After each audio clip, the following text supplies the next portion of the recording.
region of South Florida, and not his original style. This was not the Lamar we've come to see because he ran into Andrew Van Ginkel and Jalen Phillips, and Harbaugh said, oh my God, we're really in for a battle. We thought we were going to roll over these guys. Harbaugh said afterwards, we were not prepared for this game, and that's on me. Jacoby Brissett started for the Dolphins. He did not finish because he's got a knee deal right here when he was sacked by Justin Houston into the injury tent into the fourth quarter. Why? Because there's no scoring. But there is a surprise appearance. By God, that's Tua Tagovailoa's music. Here we go. 6-3. Who does he throw to?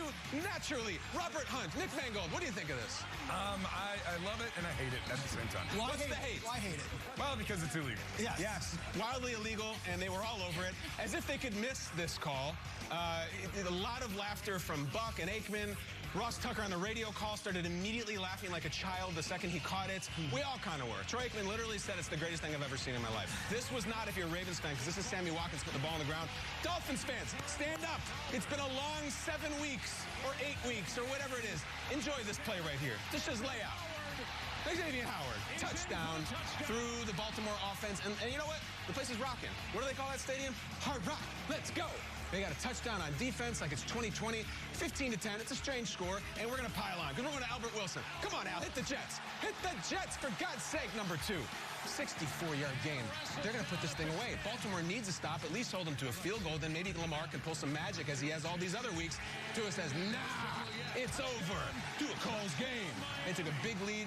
Joe Buck announced later it was over. There would be a turnover at the end of the game. And Miami, yes, the Miami Dolphins beat that man, beat John Harbaugh, and they beat him to a pulp, 22-10. A very ugly offensive performance by Baltimore Ravens, but enough about them. Let's hear about Tua. Tua, after the upset win against the Ravens down on the field, Christina Pink. Well, you talk about the mindset, but given what all you've dealt with over the last few weeks with the injuries, the trade rumors, and some of the early season losses, does it make this one a bit more gratifying for you? I just think any win is good.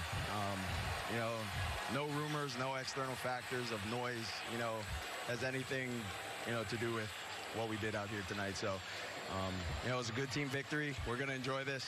And, yeah, we'll move on from it.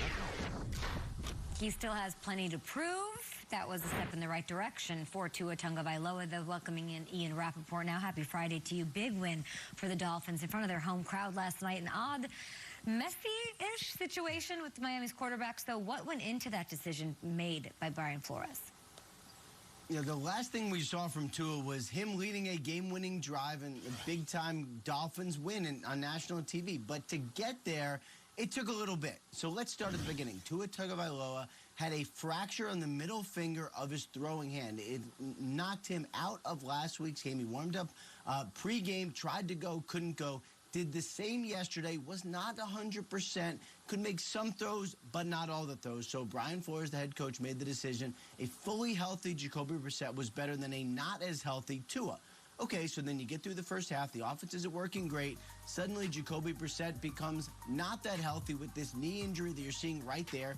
He was officially cleared to play, as in he would not have injured himself further, according to the Dolphins doctors, but he was not healthy. So then the choice was made, kickstart the offense, bring in a not as healthy Tua over a similarly not as healthy Jacoby Brissett. And what you saw was one of the better wins of Tua's career, a leadership moment for him, and certainly the unquestioned starter going into the second half of the season for the Dolphins. Appreciate you, Ian Rappaport, with all those insights. We'll get the latest, of course, on Odell with the Rams, Cam Newton re-signing, coming back to the Carolina Panthers. It's all coming up this hour on Good Morning Football. Thank you so much, Ian.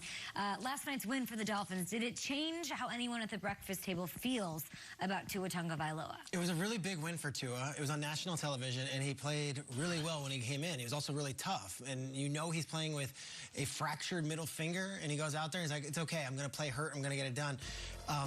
I found it really interesting to see the response from Dolphins fans. I don't think Tua particularly won this game with his arm or did anything magical, but like a lot of Dolphins fans being very vocal, like, see, See? Like, you in the national media, like, see?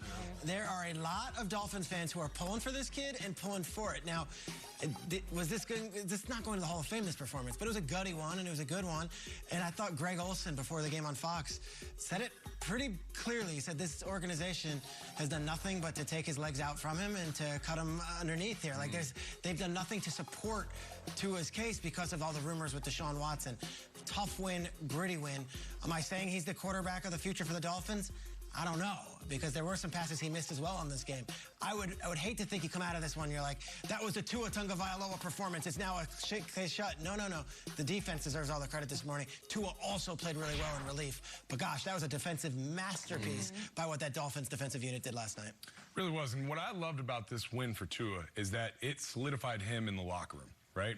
So he had a broken finger on his throwing hand.